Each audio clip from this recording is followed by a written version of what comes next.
So I think we will now start. So Okay. I would very much like to welcome Anne to her third in conversation with me. Every time we've talked about something different. Those of you who are here for the first time, please know that Anne has also spoken about editing your work and about the story arc and theme. And these are both available on my website, joeparfitt.com. If you go to the Writers Tools page, you'll be able to see them all.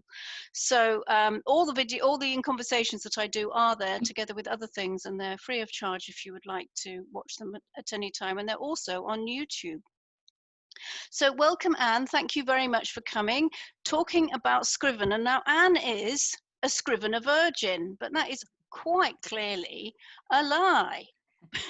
Because you cannot possibly still be a virgin now that you're teaching other people how to use it.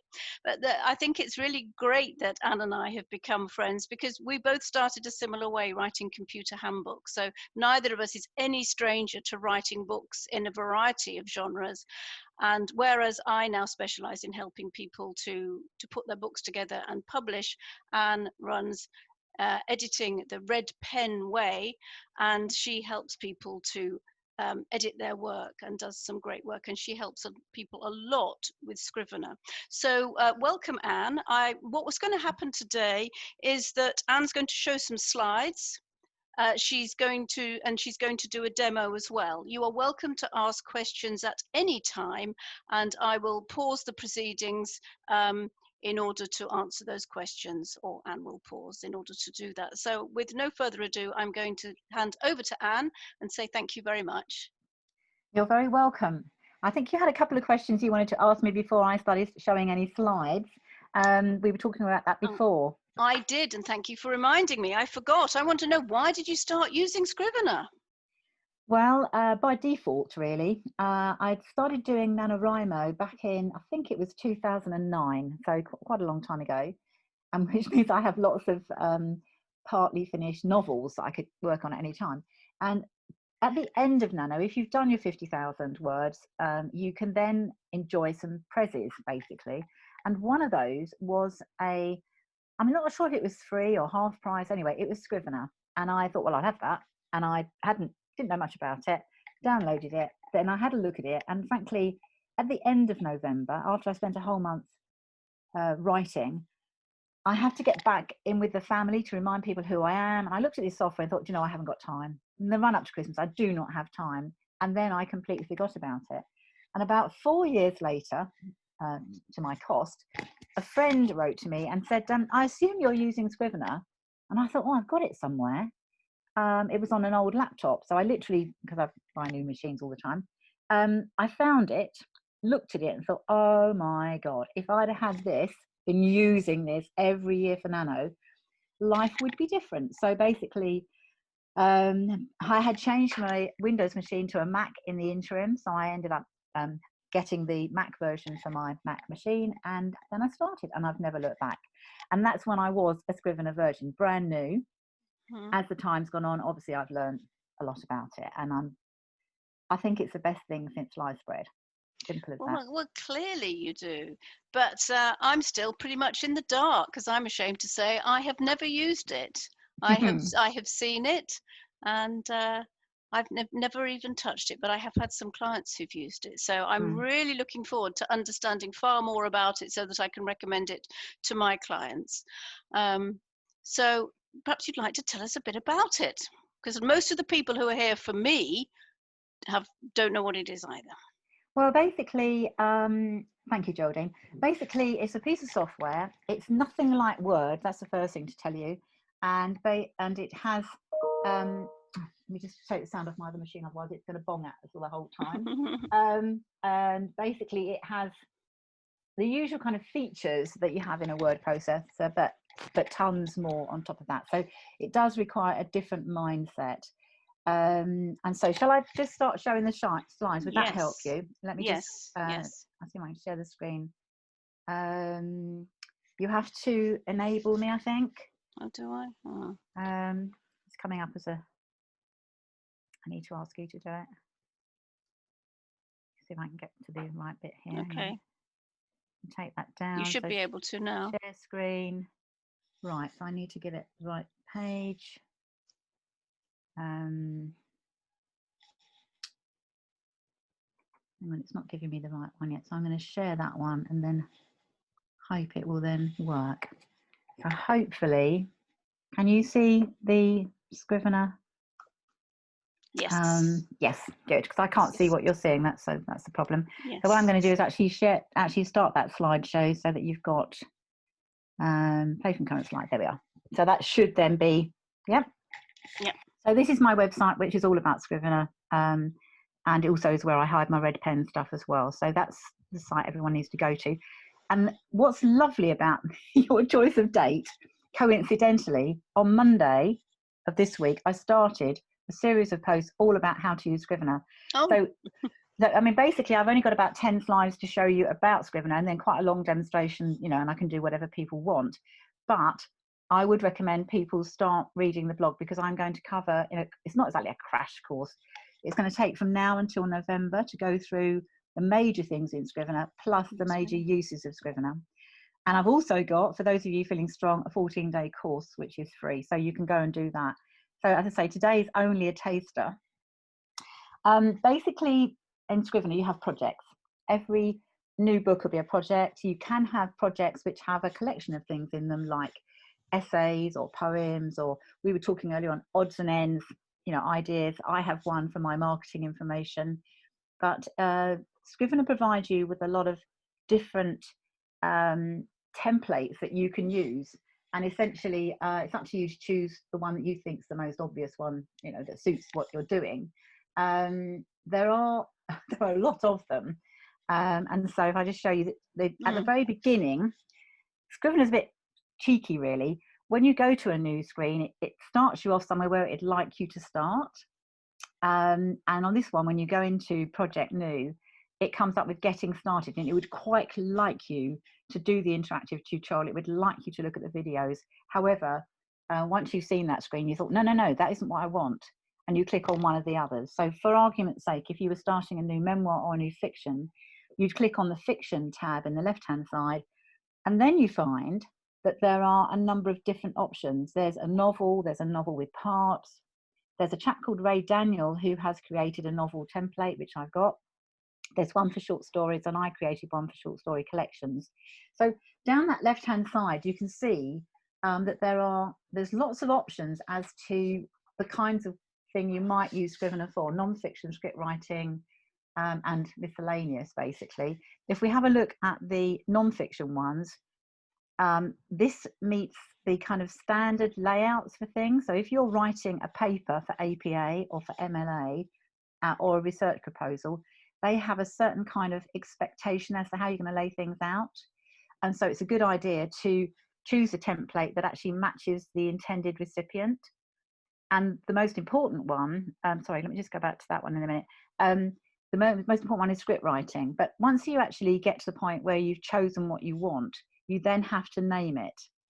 Now, the challenge here is that you need to choose a name that obviously is memorable and unique, and you need to file it somewhere. So I would recommend, before you get too far, is to actually set up some kind of sensible filing system. Otherwise, you won't be able to find things. And within mine, this is kind of a sort of pared down version. I've got the documents folder that everybody else has got, and within that I have two. One's called Anne's Stuff, and it's all very technical, this, and I've got Stephen's Stuff. Stephen is my other half. And then within mine, I've got courses and groups, fiction, non-fiction, and Scrivener Virgin. If I go to courses and groups, which I've given down below, I've got one called Joe Parfitt, because I do work with you. And then if I click on that, it takes me to the subdirectory. So you need to have a filing system before you start even opening a new project. And that's an example of, within the Scrivener project examples, I've set up some Scrivener projects, a memoir example, a non-fiction example, and a novel example to show today. So when you first say you type file, new, you choose your template, and then you decide on your name, and away you go. Once you open up your it opens it up for you. At the very top, it tells you the name that you chose. So this one is called Joe Parfitt Novel Example, and it was just a novel. Scrivener's been cheeky again. It has opened this project where it says novel format on the left-hand side at the top. And in the center area, which is what we call the editing pane, it actually has a bit of blurb, which would be a good idea if you read it. I've never yet met somebody who reads anything that they can dodge reading. But essentially on the left-hand side, you have what we call the binder. On the right-hand side, you have what we call the inspector.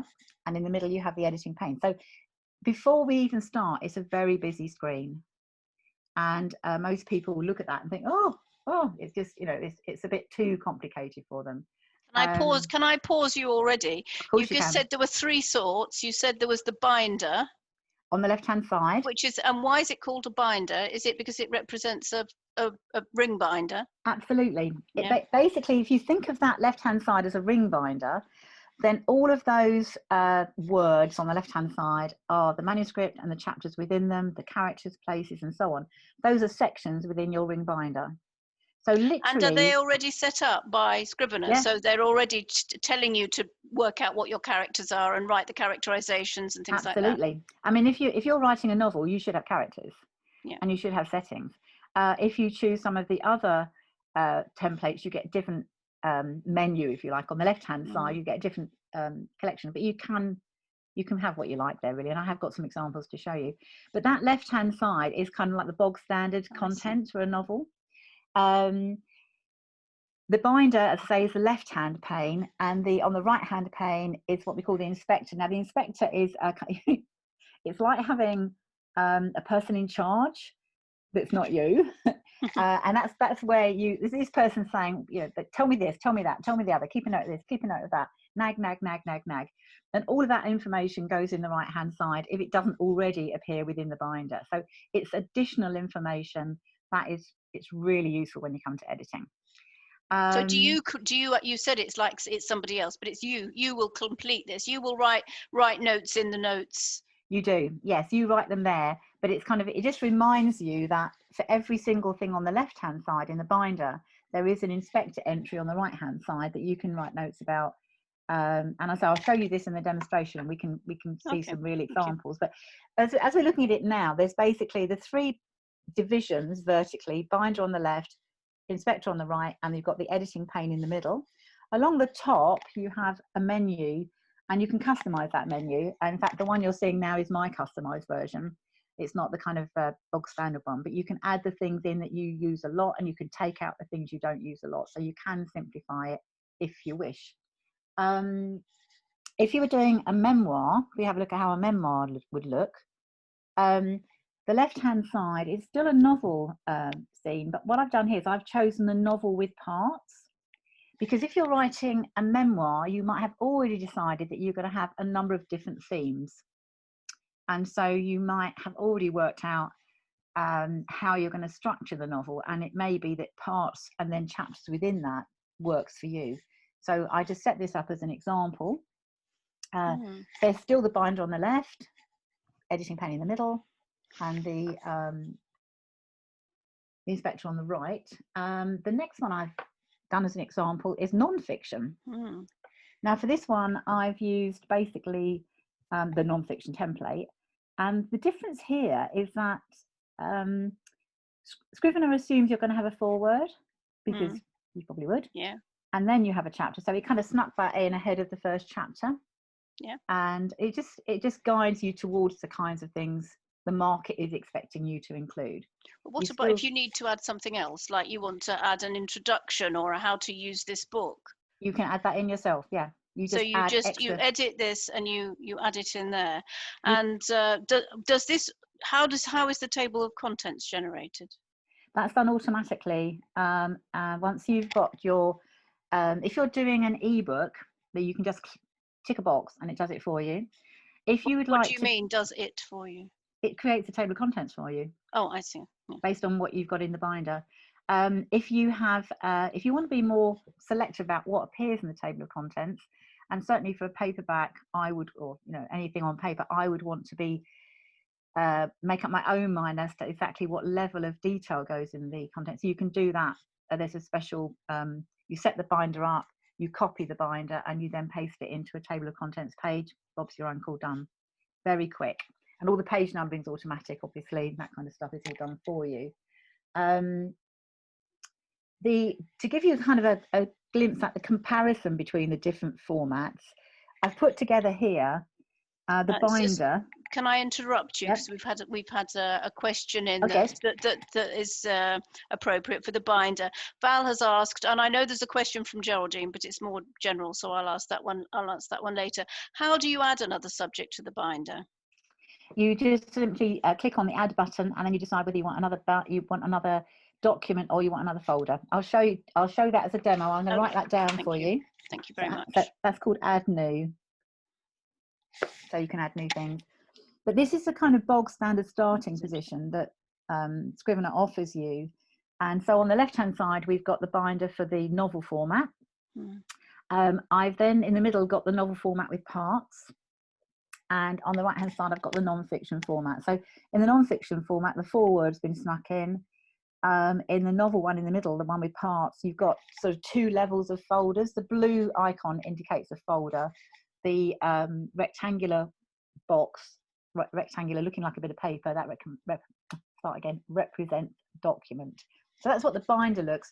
But you can immediately add to stuff. You can drag from one Scrivener project to another. So if you have written something and then you decide, oh, I started with the wrong format, you don't have to start again. You can just drag a characters or a places across if you want to.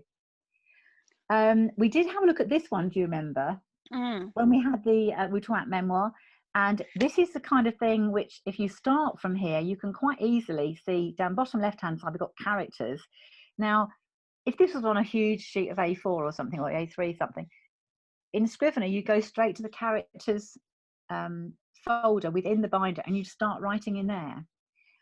If you are thinking about the settings, which is sort of towards the top of that screen, you go straight to the settings folder and you start writing in there.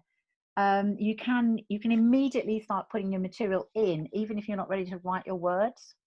You can start adding your notes, and the notes go in the inspector. So from a mind map, it's an easy transition from there into Scrivener, or you can just mind map straight into Scrivener. It's up to you entirely. So if I could pause you there. So what you're saying is that if you decide what your setting's going to be, and presumably you've got several settings, you make the notes, then when you're writing the document, it will automatically, the setting notes where they will appear on the right hand side. Yes. Yeah. So if you click on a setting on the left in the binder, the notes that go with it will appear on the right. Right. So you can see exactly, you've got everything's in one place. So those are the screens I wanted to show you before I go into a demonstration. So while I change screens, I'm going to what do I want to do? Can I just end that, and then let me just if I escape, yes, it comes out. If I duck that down, I'm then going to show you the Scrivener projects I've prepared for you. So I've got 2, 4, 6, 8 Scrivener projects here, all in one window. Oh, all at the top there. All at the top. There. Okay, yes, so if I flick across, I'm currently looking at Joe's Parfitt Memoir example. And then I've got others, and I can just literally click on them as I go across, which is what I'm going to do. Do you want to ask me the general question, which is somebody asked? The general question was, Geraldine asked, it's about page settings. Each time she opens a new document, she has to change the font and the size and can't see where to do this in the page settings. Can you speak about that? Yeah, basically with Scrivener, the formatting is done when you get to do compile. And so you don't have to worry about what the font and the font size is on the editing pane when you're looking at it. You can change what it looks like on the editing pane. While I've got this one open, I'll show you on this one. Down the bottom, I've got, there's a number, it says 100%. If I click on the arrow down, then basically it offers me some other percentages, and I can choose a different percentage. So I can make my text larger. So if you have trouble reading small text, you can make it larger in there. I've already changed the size of the font in the binder because I usually have it much smaller than this, but I've actually chosen an 18 point, so it's more clear for you in the demonstration. Can I interrupt you now then? So yeah. What I think what you're saying is that this pane in the middle is a representation of your book. Like this, for example, is a sans serif font, and it's got subheadings that are in blue. So this will always look the same anyway. But you set up a style sheet, I presume, that will say it will be Times Roman 12 point, and the subheading that is the level 1 subheading, like this about this template, which would be the highest level, that will always have capital letters or be in bold or whatever. Yep. You basically set up what we call section types, because your document may have quite different section types within it. This is a kind of publishing concept. And you then define those in Compile. The reason for this is that within Scrivener, the stuff you have in the middle is just the words. It's just your text. Yeah, I see. You have the opportunity to output that same text to ebook, to paperback, to PDF, whatever you want. And you can set up export formats, if you like. You might like to think of them, and they can all be different. So if you're putting out to ebook, it doesn't matter what font you use, because the reader decides what font they want to see. If you're putting out to PDF, you need to worry about pagination. Your pagination might be for A4. If you're putting it out to an A5 booklet, you might decide that your headings need to be a smaller font, because otherwise it look daft. So you can set up customized font sizes and font types, etc., for each individualized output stream.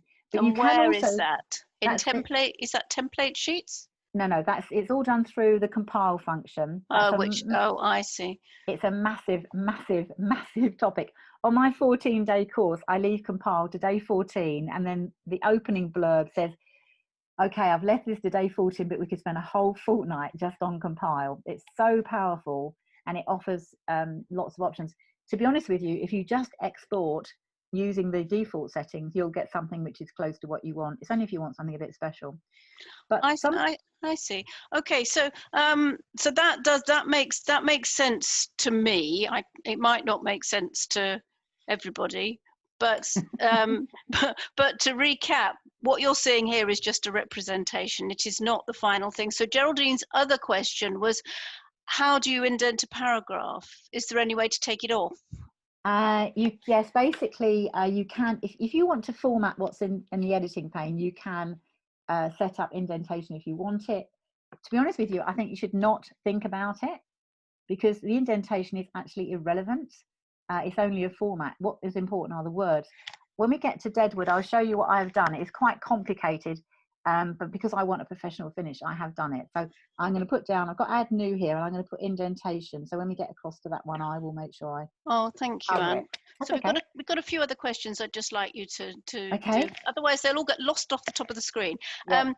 Gwen has asked, what about the research? And I'm very interested in that too. What exactly is it? The research folder is simply there for you to put your research in there. So anything that you have done research on, then you want to refer to it. I'm going to show you how to do split screens in a minute. And basically, if you have split screens, it means you can have your material that you're writing. I always have it on the left, and I can have my research material on the right. So I'm looking at my research material while I'm writing my chapter. And essentially that means that you can, it's all in one place. It comes back to that, everything's in one place. Everything for this novel or this whatever you're writing is in one place. You're not having to change windows or hop about anywhere. You just use the full screen, and it's all there for you. Nice. So how are we doing on the questions? I'm just trying to make the other question, and Maggie's asked about script writing. She's recently bought Final Draft. Do you know if it differs from Scrivener's script writing? I've not used Final Draft at all. I have used script writing in Scrivener. I have got a project actually I'm working on at the moment, a play that I'm working on. It's very, very easy, but I can't comment because I've never used Final Draft, so I can't say if they're different, or if they are different, in what way are they different. Okay. Patty has said that she managed to change her font in the default setting because she likes to see a different one, which is fine. You can go to Scrivener preferences. If I go here now, if I go to Scrivener preferences, you can set up all kinds of things. This is why I just changed it in the binder earlier on before we started, and I changed it to Helvetica. 18 because I normally use 12, but I wanted you to see more. And there's Mm. just about anything that you want to change, Mm. you can change. And in the editing pane, the main editor, you can Mm. decide what font you're in, and you can decide, I mean, there's millions. You choose a font, there's a whole load of I them. see. I see. I see. So maybe that does that answer your question, Geraldine? That it's a representation, but if you want to change what you see, you can do it here in Yeah. appearance. And No, it's Geraldine, preferences. I have got a blog post on that, Geraldine, and because I mean, it's one of the common problems that people have. They start a new document and go, oh no, it's gone back to whatever it was, and I don't like that. And so I've shown how to do it in one particular blog post. So I see. I see. format blog post. No, that's great. Then that's at the bottom. You've got to the end of all those questions. So thank you very much. I mean, it looks fairly boggling to me. I have another question, which is, what is front matter? Just to me, front matter is the copyright page, the dedication page, and things like that. But is it empty in Scrivener and you just put it in, or does it have stuff in it that helps to guide you? It's a special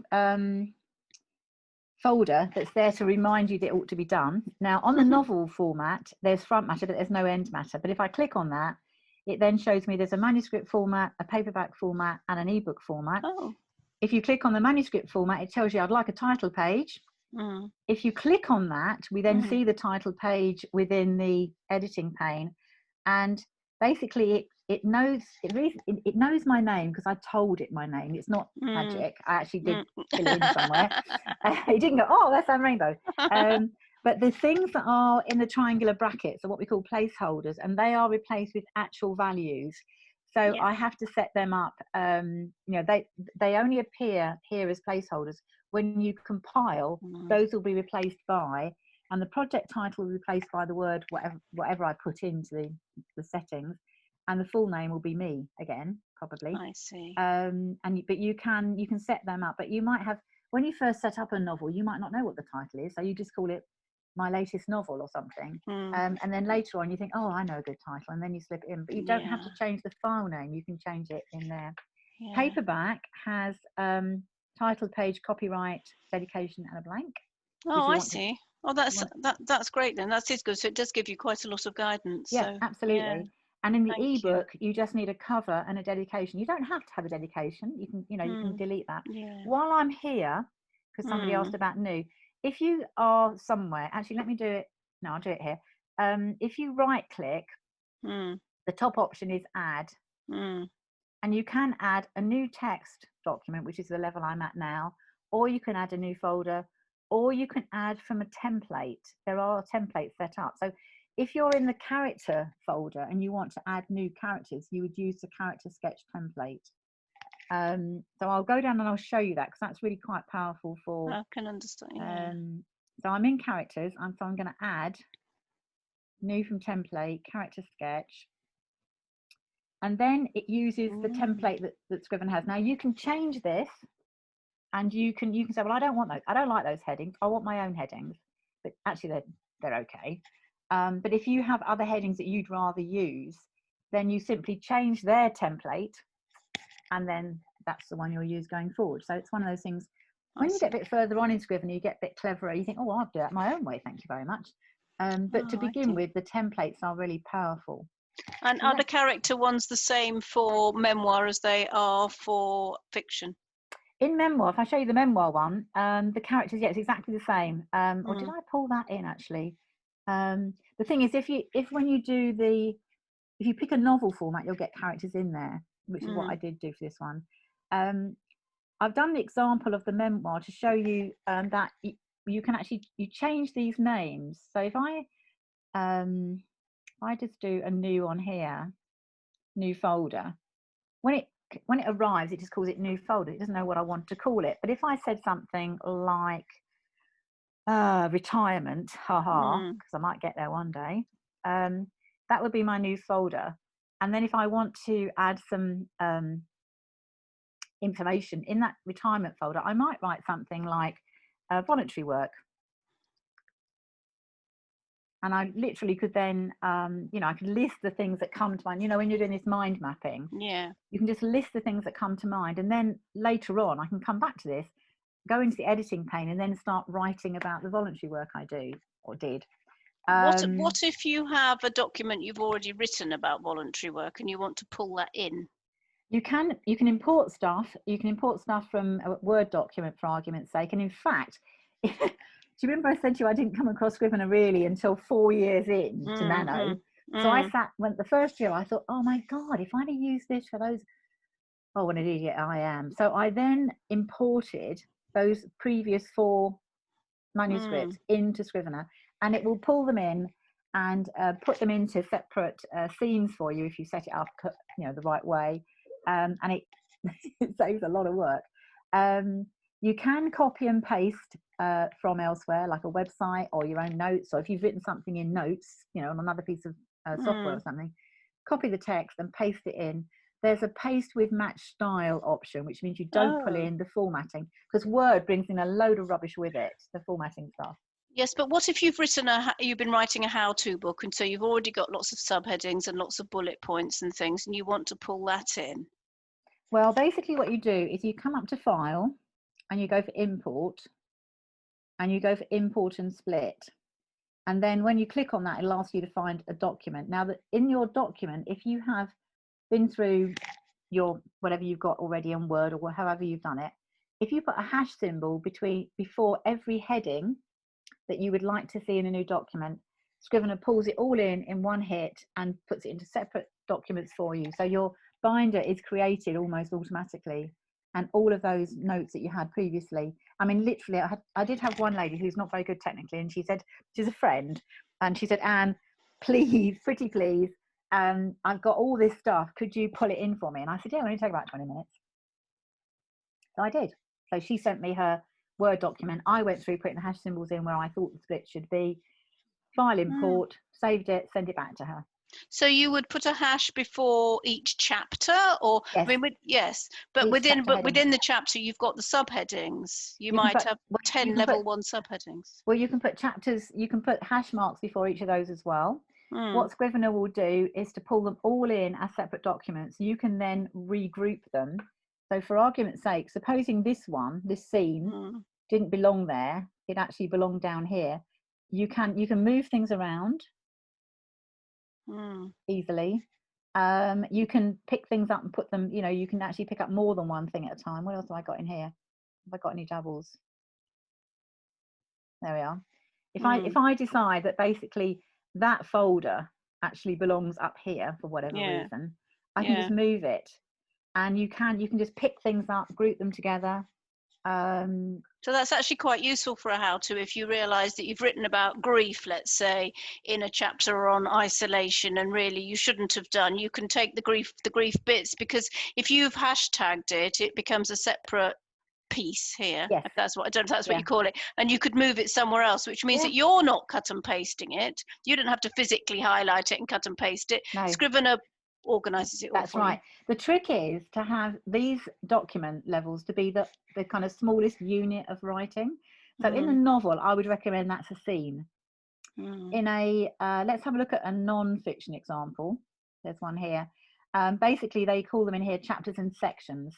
So I would group, I put my hash marks in when I'm pulling it in before every new section, because then I have the option to move those sections around, group them differently, put them somewhere else, and so on. So that's just the word section instead of scene. But if I were writing a novel, I would try to write my scenes separately, and I plan my novels by scenes, not chapters. And that came up another example, I think. I've got a non-fiction sample here. This is a book which, just hang on a second, I can reach it from here. It looks very boring. It's incredibly boring. This is a book. It has quite a bright colour cover. It needs to. It's called A+ Certificate, Computer Maintenance and Installation by Jenny Lawson. That was my previous married name. Published by Heinemann. So that's, it's a pretty weighty tome. And so what I've done, just to demonstrate, is to put the headings, and it basically shows you how you can, if you're writing this as a textbook, you usually have the syllabus, and you just put the main headings of the syllabus as folders, and the subheadings of the syllabus as documents within, and then you just sit and write. just write it, you know. Yeah. But as you say, it's riveting stuff. And don't ask me any questions on it because it's a long time ago and I've forgotten it all. Then Oh, that's very interesting. if I'd have had Scrivener when I wrote those textbooks, it would have taken me a lot less time. No, I can see how this works. I can see we've got another question from Geraldine. She says she was sure she didn't get an option between fiction and non-fiction. How can she move everything she's done to a new non-fiction project? You don't have to, because basically, if I go to File Project New again, so you can see File New, and then you see there's fiction, and there's also non-fiction. There's also a blank one, so you know, which has nothing in it much. The script writing one is the one that I meant to mention earlier on. When you're writing a script, I learnt to my cost, depending on who you're going to send it to, you have to do the formatting to suit them. Because if you're if you're setting in, you know, your scene action, they call it, if it's left justified and it should have been centered, they can't cope. Has to be in italic, has to be got, you know, caps or something. So you have to choose whichever script that you need to use. But if you have already set something up and you think, oh, it's I want something extra in it. I mean, suppose in this one I decide I want characters in it, I simply drag the character folder from another template into this, and you can just drag stuff between. So if you've written book one and then you're going to write book two, and it's all the same characters because it's in a series, you can literally drag your character sketches across from one project to the other. Obviously, if the character has been through book one already, their starting position is different, so you might want to tweak it a bit to remind yourself that their starting point has been upgraded, if you like, because they've been through book one. I've got one here which is essays, just to show, because somebody asked about essays the other day. If you are, or this could be the same if you're doing articles for magazines or short stories or something, you might set it up in the binder so that you have some published ones, and then you have some submitted ones that you haven't found out yet whether they're going to be published or not. You could have ones you've completed but you haven't yet submitted, and then you could have work in progress, and then you could have ideas for new essays. So all of your essay writing, or all of your article writing, or all of your blogs, whatever you're doing, the unit is can be then filed within a work in progress, the completed ones, the submitted ones, the published ones, and that you set that up yourself simply by doing that add new business. So, and also just to help you, those of you who are writing novels, I don't know how many people here that are writing novels, K.M. Wieland, basically she has created a really, really complicated structure for novelists. She has, within each of these folders, they're all color coded and different icons and stuff. She has basically provided a textbook almost. So if we go to general sketches, beginning your outline, in the middle area there, she's asking you questions. So it's kind of, it's spoon feeding somebody who wants to write a novel. If you answer her questions, you will be building your general outline. But then she goes on down below and asks you to write your outline.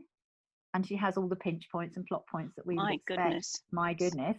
But these could be used for a memoir too, surely. Absolutely. And you can also, we've got characters down there, we've got props. And she has props as costumes, animals, vehicles. She's really identified the kinds of things that might be in a novel. I mean, some of it, you might, well, I don't care what people are wearing. That doesn't fit in with mine. Just delete it, move it to the bin. But she has a lot of information, and there is a separate area for the manuscript. So up here you've got what she calls her abbreviated outline, but also she also explains the structure. So this one actually takes you through what is an inciting event. Now on the right hand side, this is where she explains what is meant by the stuff. So if you think, I don't know what she's talking about, she explains, and also she gives you a link to one of her blog posts. My goodness. And this is available to anybody? Available to anybody. So it's so if you get Scrivener, you get the Wieland thing. No, if you get Scrivener, you need to have Scrivener to download it, but KM Whelan's website has loads of blog posts, and it's available there. You just click on the, I think it's just resources or something she calls it, and you can download it. And basically it's like a whole book on how to write a novel.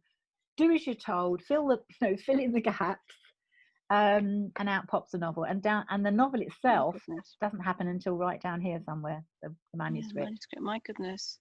And she tells you the percentages, everything. Oh my goodness gracious. So basically what she has created is in Scrivener format, so it can be pulled into Scrivener so anybody else can use it. Are there other people who've done things like this for other sorts of books? There's a chap called Dan something who's done a very similar thing, but all he's done is provided the structure. I've got one, if I just move this out of the way, I've got one here called Save the Cat, and I set this up for myself, basically based on the book, which I'm sure you've come across. I think I've flashed out you before. It's a Save the Cat book. So these are the beats down the left hand side with the percentages. So that was just to remind me. I have not used this template yet. I only produced it about 3 or 4 months ago, but I will use it in November for Nano. Interesting. Wow. I can just chuck stuff in at the right place. Wow. Goodness gracious me, there's so much to it. I've got some other questions that have appeared in here. Like Val has asked, how do you drag from another template? Okay, what you do is you have one window open there, and you have another window open here. So I'm going to open that separately. So I'm going to end up with 2 Scrivener projects open. Okay, you can pick up anything from over here, and you can drag it. As soon as you drag it, it gets a little green circle with a white cross on it. Hope you can see that. Take it across, decide where I want to stick it, let go. My goodness, but it doesn't actually, it's copied it though, it hasn't. It's copied it, it doesn't take it out of the previous one. So you could open up a blank template on the left hand side. If you think, oh, I've got the wrong template, how stupid am I? Open up the correct template on the left hand side and just drag across the folders and the anything you want, basically. Because I've now got 2 Scrivener projects on the screen and I want to put them back together again. If I go to Window, merge all windows, it just puts them all back together. She says, any second now. There we are. They're all in one. Patty has asked, she said she got a vision of version 1 of Scrivener when she won her last Nano, but has since learned there are 2 other versions. So I don't know what that actually means. She says not sure why I didn't get to purchase the most recent version. So how much does Scrivener cost? I think it's about 30 quid. It's some stupid amount of money. Really? Yeah. I mean, if you look at something like InDesign, which I use for publishing purposes, when you have a lot of embedded images and the layout's really complicated, it costs about £700. Yes, I know. Goodness. Which brings me to another question. I have always been led to believe, though maybe things have changed, that if you have produced something in Scrivener, because of all the, I've forgotten what you call them, the placeholders, did you call them? Yeah. Because of all those, when you import something from Scrivener into InDesign, lots of the settings you've set up to do with the style sheet will all be stripped away. Is that not true?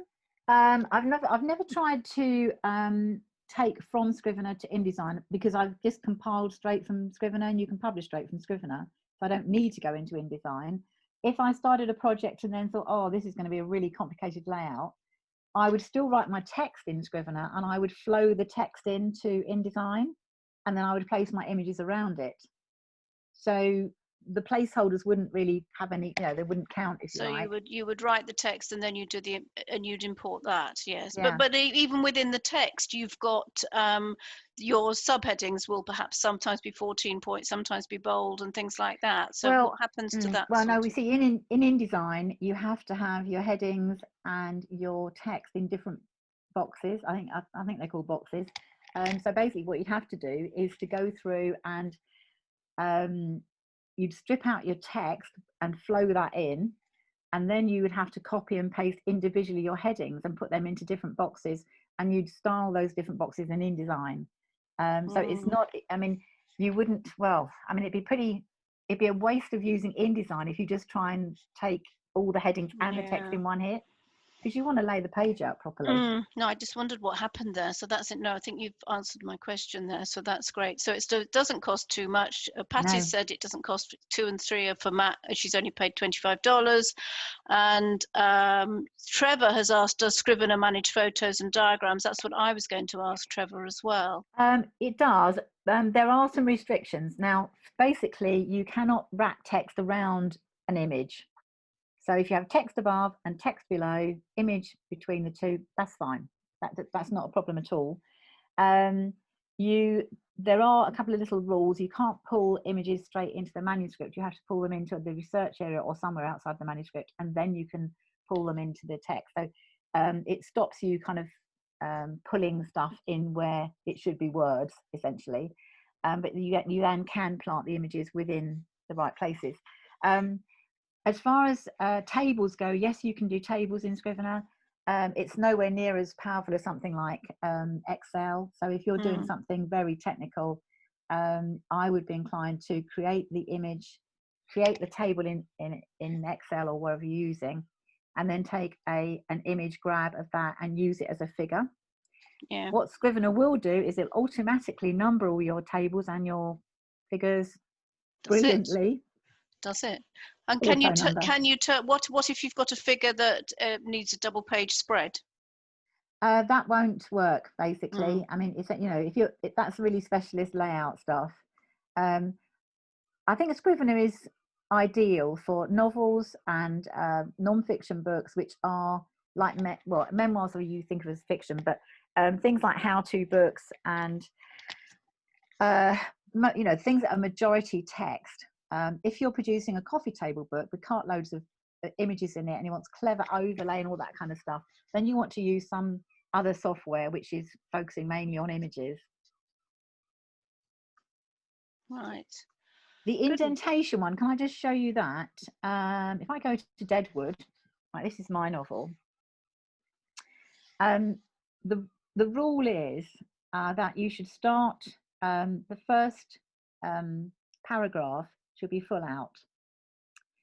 And then after that, you should have indentation. If that's the style you're using, you can use blocked, which would mean that everything's full out and there's an extra bit of leading after each paragraph, but that's not how people normally do it.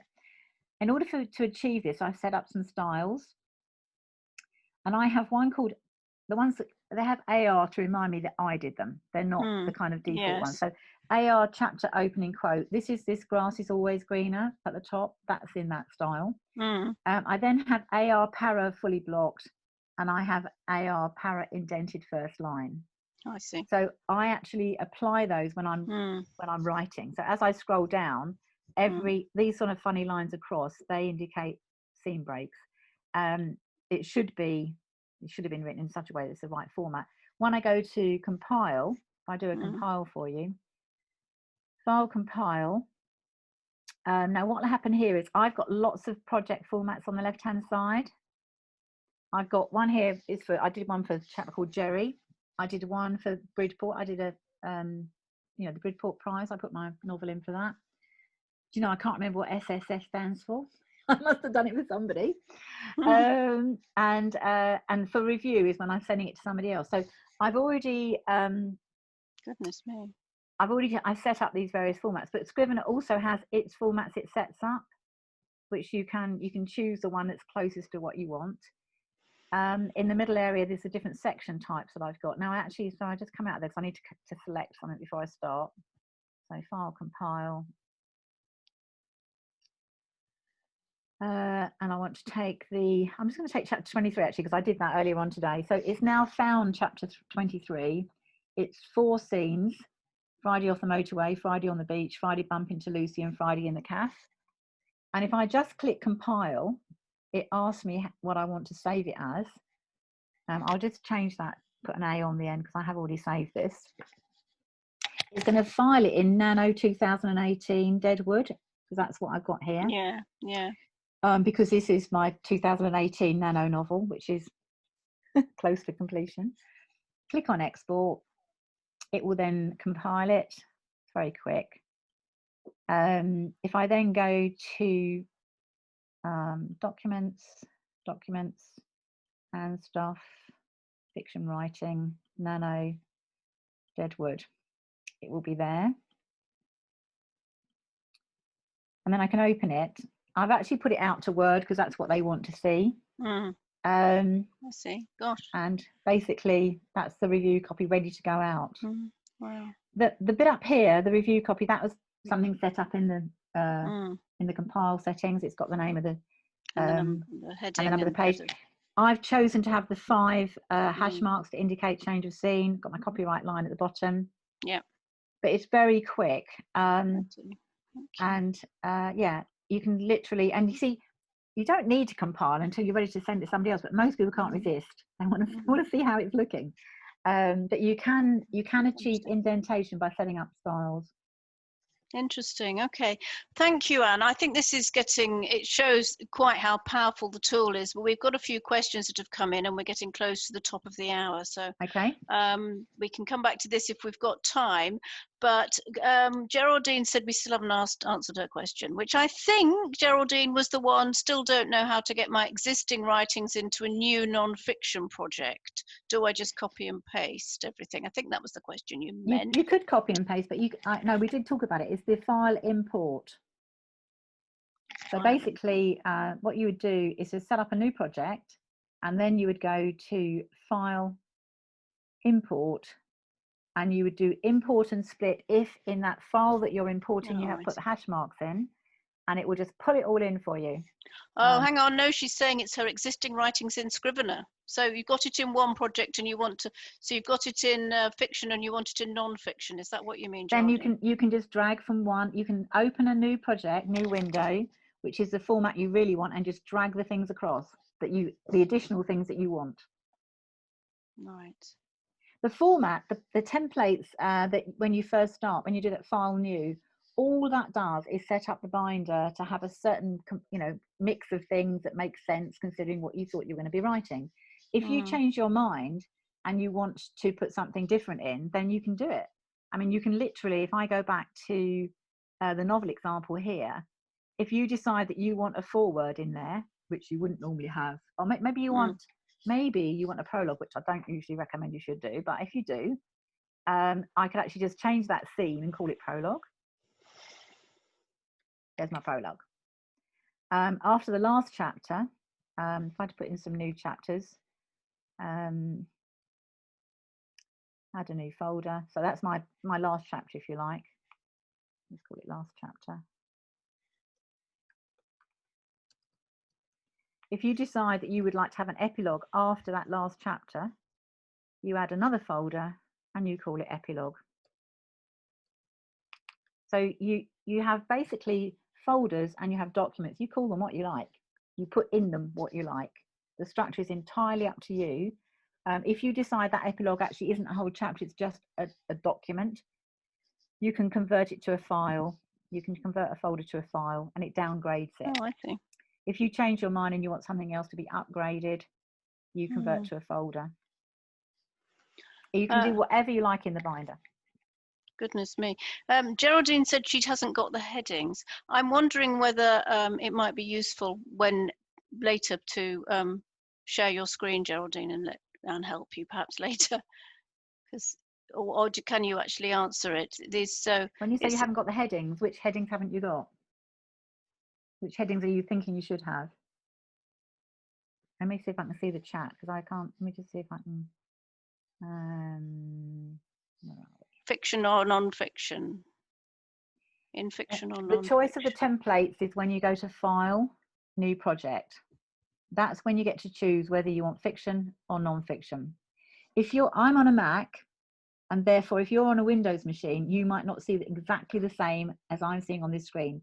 But it's a bit like I've got 2 Suzuki cars, a small one and a big one. Small one for runabout, big one for long journeys. The start button is in a different place for both of them. The windscreen wipers are in the same place on both of them, which is reassuring, as are the indicators. But I can drive any car. If we go and hire a car, no matter what they give me, I can drive it. In the same way, Scrivener, there's Scrivener 1, Scrivener 2, Scrivener 3, there's Scrivener for iOS, there is Scrivener on a Mac, there's Scrivener on Windows. Whichever one you're on, it's the same stuff, a different interface, but you should be able to find the things you're looking for. If you do File and New, you will get the options for the templates. Mm. Can you see the chat now, Anne? No, I think I have to stop the share actually if I do that. Oh, maybe. Do you? Let me just have a look. What else have I got? No, it's a grid. How much more had you got to go? Because we could just that's like, stick with some. Literally, I can stop there. The only things I was going to show you is the split screens, which I think is quite important. Yeah. This is just my novel. If I click, as up here, there's a little box, looks like a window. If I click on there, it repeats what was on the left on the right. So I've actually got a split screen. Now, what I can do is on the left-hand side, I've got my novel. That's all my words. What I can do down here is I could go to characters and I could choose Helen. Then what happens is Helen's stuff is now on the right-hand side. Oh, I see. The inspector I can open and close. I can close that and open it so I can give myself more room if I want. And if you want to look at what you've written, if you're checking for continuity, that kind of thing, you can have your research material on the right hand side and your text on the left hand side. You can even hide the binder if you think I haven't got enough space for all this stuff. Hide the binder, give yourself a bit more space, close the inspector, and so on. You can also have 3 more floating screens with other information in them. I mean, it's brilliant. It really is. I can see how powerful it is. I can also see how much it would probably do my head in until I understood how to use it. But well, I can see how interesting it is. The funny thing is, I mean, that on the right hand side, I've got comments.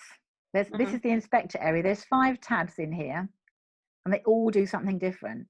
But the one on the right hand end is called comments, and that's where I leave comments to myself. I make notes on what other people have said.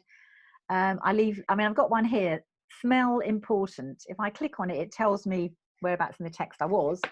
I've got here smell important, and then I've got here human nose can smell 10 basic smells. Now I've only got smell of bread baking so far in this book. I want some more. I think she's going to have rosemary by the front door, you know, the herb. So this is where I think, yes, I must do that before I call it finished. I'll leave myself notes. I've got one here, have Alex wear a yellow outfit for the party. In the end, I'll go and fix that. So you can leave yourself notes all over the place. Snapshots are really important. That's in the way of me. Let me where's my snapshots. There's snapshots. Basically, you can take a snapshot of a scene before you edit it, then do some editing and have another look at it, because you might think, oh, I've ruined it. But you can actually roll back to the version you had before you edited it. That's really very useful. How long did it take you to get to grips with it? I do this sort of, what would you call it? Necessity being the mother of invention thing. I learned how to get stuff in and get stuff out. Nothing clever. I just used all the default settings and thought, well, that'll do. And then I think, oh, I'd quite like my paragraphs to be indented. I'd quite like the first paragraph not to be indented. I'd quite like this. I'd quite like that. And so I explored. And this is, I started writing the blogs, I think it was 2015 or 16. As I discovered something new, I shared it. And so the journey that I took of learning Scrivener, if you go back to the very first blog post I did and go through, you'll see the route I took. Sometimes I went around in circles a bit. Sometimes I went off at a tangent. Then I began to come across topics which were quite big, like formatting. I thought, I need to come to grips with this. And so I taught myself how to do it, and I shared it through the blogs. This coming section, I've actually looked at all the really, what I call hard topics, or, you know, more complicated ones. And I'm delivering them over the next 3 months, I think it is. And then I'm going through the uses like fiction, non-fiction, memoir, blogging, social media, and actually focusing so that people can they have all the tools at their disposal. At the same time, they can still carry on working. They can still carry on writing. And if there's, the other thing, which is, I don't know how everyone else does, but I quite often forget stuff. I think, oh, I did that once. How did I do that? So the fact that I've got my blog, I can think, well, I did it once. It must be somewhere in my blog. And I go back to that blog and I read it myself. How to do a table of contents, I will not try and show you. I would go back to my blog, read it and think, oh yeah, straightforward. And it's like a recipe book, how to do stuff. But I'll Wow. stop sharing now. We've probably got any more Yes, well, I questions think we again? did have a few more questions. What Geraldine, I'm not sure if Geraldine was still confused. What I think I'd quite like to do, if you don't mind, everybody, is I would like to say that this is the end and just share my screen, and stop recording. And then if you want to put your microphones on and ask Anne the other questions to make make it easier. And if Anne's able to stay for a few more minutes, that's absolutely fine. So I would just like to share a screen of my own, just to tell you what I've got coming up in case anybody's interested. I've got some workshops, I've got some free things that are coming up. And if you go to my website, to the virtual events page, you can sign up for any of these things. So it's not just the In Conversations that I do. I've been running about 10 events every single month. So if you don't know me, go to the virtual events page on joparfitt.com and have an explore. But that was really all I wanted to do, was share that screen with you now and thank Anne very much indeed for being with us today. And I'm going to stop recording, and if any of you would like to put your microphones on and ask us some other questions, then you're very welcome to do so. So thank you very much indeed, and thank you, Anne.